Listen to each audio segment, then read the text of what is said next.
So my three short-term goals, and this starts right now on the campaign trail, are civic engagement, public safety of bikers and pedestrians, and also the planning around the Volpe developments through MIT.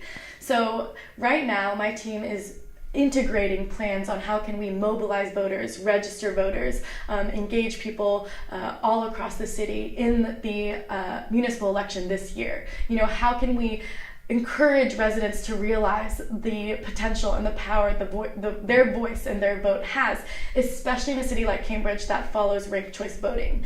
And so civic engagement is something that I think we can start now, and something that I have the short-term goal of engaging an unprecedented level of participation from all people who are residents here. Biker safety and pedestrian safety is also something that I think we can work on in the short term, especially with piloting new approaches to even pedestrian streets and streets that are dedicated to bikers and to pedestrians, increasing the foot traffic, because I think the areas of Cambridge that have a lot of foot traffic are kind of what embody this essence of Cambridge being a place where people are active and creative and interacting with each other and sharing their own experiences.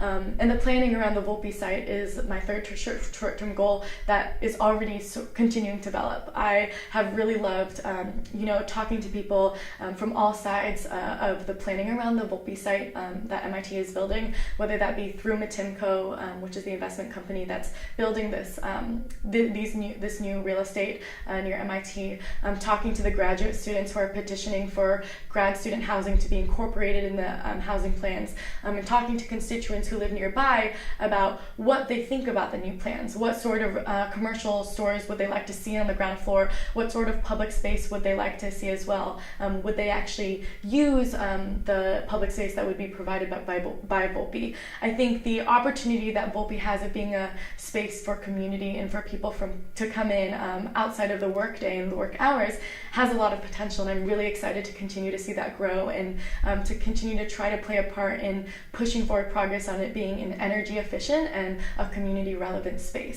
My top three long-term goals as a potential city councilor really revolve around affordable housing stabilization, education equity, and progress towards more efficient energy usage and climate change preparedness as well. Affordable housing is a long-term game. It's a system we constantly have to be working to improve, to respond to the fact that we are a city that is constantly welcoming new residents. And I think that this can be done with this new approach of pushing on universities to really support the graduate students that they're bringing in, and to continue to advance inclusionary zoning, especially with new real estate development. I think that there's also an opportunity to explore the actual system that that is responsible for the affordable housing infrastructure here in the city.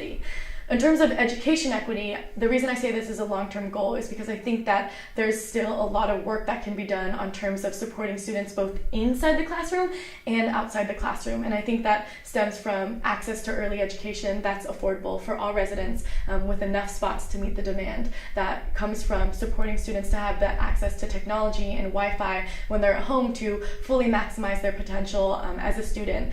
Cambridge is really special in what we can offer students here. We invest a lot of money into our students, and we have universities here that can be offering a lot more to support Cambridge local students here as well. I think that there's also a lot that can be done in terms of climate change preparedness and pushing forward to be using more sustainable energy. And I think that that's a place where we really do need people who are passionate about supporting that sort of progress on city council. And I think that I can offer that passion and that motivation, the ideas and that drive.